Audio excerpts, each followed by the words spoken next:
स्वित्झर्लंडमधील दाओस इथं मुख्यमंत्री देवेंद्र फडणवीस यांच्या नेतृत्वात महाराष्ट्रानं दुसऱ्या दिवशीपर्यंत 15,70,000 कोटी गुंतवणुकीच्या एकूण 54 सामंजस्य करारावर स्वाक्षऱ्या केल्या. याचा घेऊया थोडक्यात आढावा.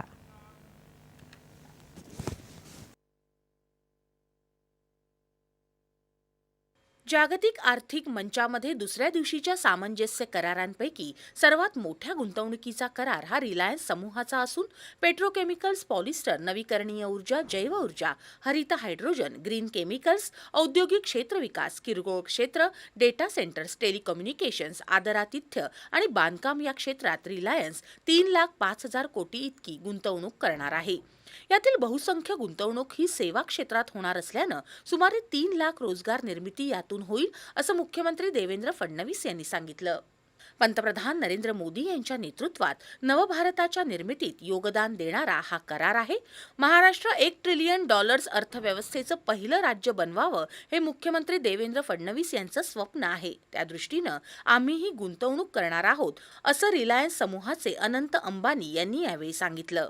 दुसरी मोठी गुंतवणूक ही अॅमेझॉन करणार असून ती 71,795 कोटी रुपये इतकी आहे.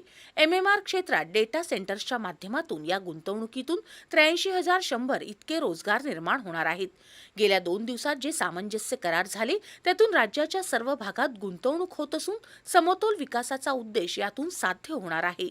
अन्य करारांमध्ये ग्रीटा एनर्जी चंद्रपुरात 10,310 कोटींची, वर्धान लिथियम नागपुरात 42,535 कोटींची, इंडोरामा रायगडमध्ये 21,000 आणि 10,200 कोटींची, MMR क्षेत्रात हिरानंदानी समूह 51,600 कोटींची, ब्लॅकस्टोन 43,000 कोटींची, टिमसॅक कॅपिटल मॅनेजमेंट 43,000 कोटींची, सॉटेफिन भारत 8,641 कोटींची, तर एव्हरस्टोन समूह 8,600 कोटींची आणि नेल्सन मीडिया 450 कोटींची गुंतवणूक करणार आहे.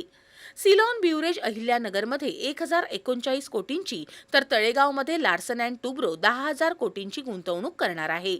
नागपुरात इकॉनॉमिक एक्सप्लोझिव्हज 12,780 कोटींची, तर MSN होल्डिंग्स 14,652 कोटींची गुंतवणूक करणार आहे.